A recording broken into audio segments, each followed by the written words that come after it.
Q1 sales blitz deadline was hitting me like a speeding train. 50 car loans closed by New Year's Eve, or I was out of a job. It was December 30th, and even pushing myself to the absolute breaking point, I was still 10 contracts short. That's when the news alert popped up on my phone. Weston Group's holiday bonus: 100 high-performing employees receive a new car. In a final humiliating act of desperation, I dialed my father's number. We hadn't spoken in 5 years. I saw the news about the Weston Group cars. I managed, my voice thin and tight. Could they process the financing through me? I just need this last push to hit my numbers for the month. The silence on the line stretched out, 5 years thick. Finally, that familiar clipped sigh. Fine, Anna. But before I could even breathe out, my twin sister's voice, sharp and icy, cut through the receiver. Don't you dare, Dad. She walked out on this family. She said she wouldn't rely on us. The line went dead. The silence that followed was suffocating. The vast, echoing sound of a door slamming shut. A nurse walked into my small hospital room, dropping the final urgent statement for my chemotherapy payment onto the table. Look, beds are a premium, she said, her voice completely devoid of sympathy. If you can't cover the balance, you need to be discharged. You're not the only one fighting cancer, and others are waiting. The diagnosis had devoured every cent of my savings. I was fighting cancer and my career at the same time. Now, the money was gone, the sickness wasn't, and my job was about to vanish. I maxed out the last dollar on my credit card to settle the bill, signed the discharge papers, and stepped back out onto the street. The cold was a physical shock. Shivering, I didn't know where to go. All I could do was replay the pathetic highlight reel of my useless life. My father, Conrad Weston, subscribed to a brutal form of meritocracy. From the moment my sister and I were born, we were competitors. Victoria opened her eyes first. She got the formula.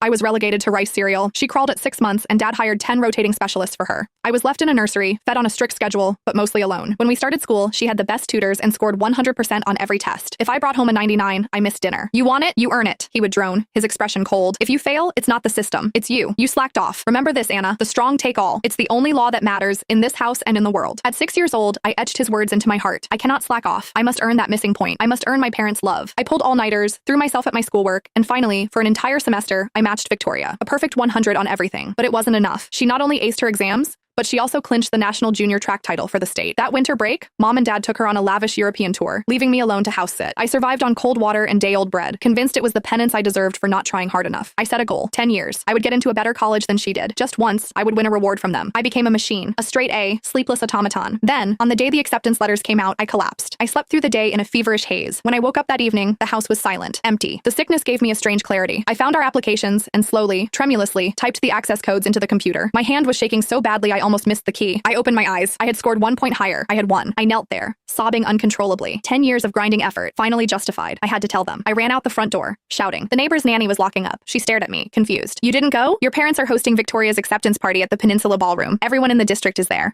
By the time I reached the ballroom, Victoria was basking in the spotlight, a gilded princess in a designer dress. Thank you all for coming to celebrate my success, she purred into the mic. And thank you, Mom and Dad, for throwing this wonderful party. Her celebration? I won. It was my moment. I burst through the crowd, crying, and screamed at my father. You lied to me. You said the strong take all. Why is she here when I beat her?